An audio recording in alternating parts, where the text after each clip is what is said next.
Hello, welcome to another Tech Tip Tuesday, where we're going over a multi-part series on how to use Zoom. In this series, we're going over Zoom basics, some advanced Zoom features, and how to use Zoom to run a successful meeting or webinar.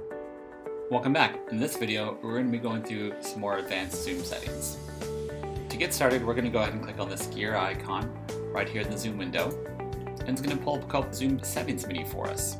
And you can see we have a couple different options that we can choose from. So under general, you can see like if you have two monitors, you can use dual monitors, and there's a couple of options right here, such as you can use light theme or dark theme if you have a preference between the two. You can also change the color of the skin that you use for your emojis in the meeting. Additionally, another helpful feature is this Remind Me for my upcoming meetings notification. Then these other ones are pretty self-explanatory if you just want to go ahead and you can read through those. The next we're going to go ahead and talk about audio. And then the audio, you can see there's different options to change the speaker and then change the microphone. And under here, you can change what speaker that you would like to use, and you can choose those. Or you can separate your audio to play like ringtones separately. It's not that useful a feature, but some people like it.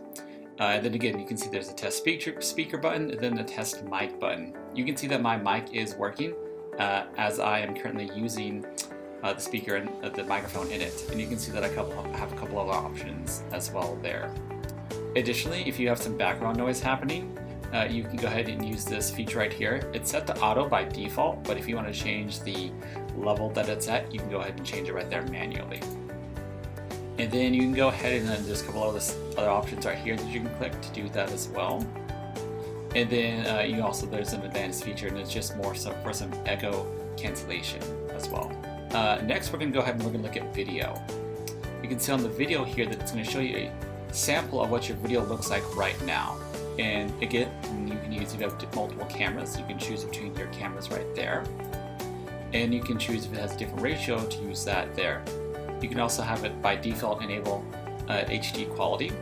And you can change if it's mirroring your video or not. So if I click this, it changes to that. And then Touch My Appearance will add a slight blur to your appearance. So if I click this, and you see it's going to make everything a lot fuzzier.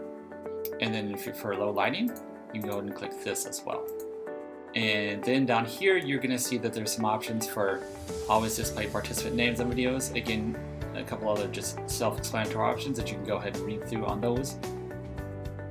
And then next is we're going to talk about screen share. There's a lot of screen share options. You can see there's enter full screen under participant share screen. If you don't like that by default, you can go ahead and turn that off right there. And then you can also change the content size in side-by-side mode, which is a really useful feature. And then chat, these are all going to be based off your personal settings for your chat window. There's nothing too advanced to go through right here. Leaving these by default is usually the best option. All right, backgrounds and filters. This is if you've ever wondered how that person had gotten a different background on the computer, you can go ahead and click it right here. You can see like once I do that, give it a second, and then it's going to change my background. You can see like now I'm in the Golden Gate Bridge. And one thing to note about this is that the video, you can see doesn't work super great.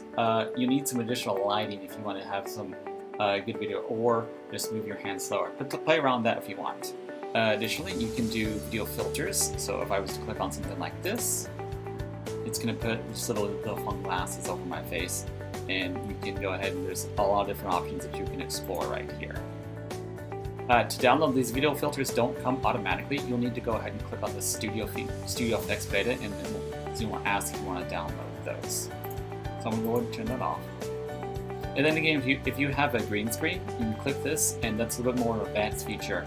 And Zoom will actually work with your green screen to do that. And this is a storage for just where recordings are stored. If you want to change location, you can do that as well. And a couple other features right here. All right, we're going to go ahead and move into the Zoom profile on Zoom's website.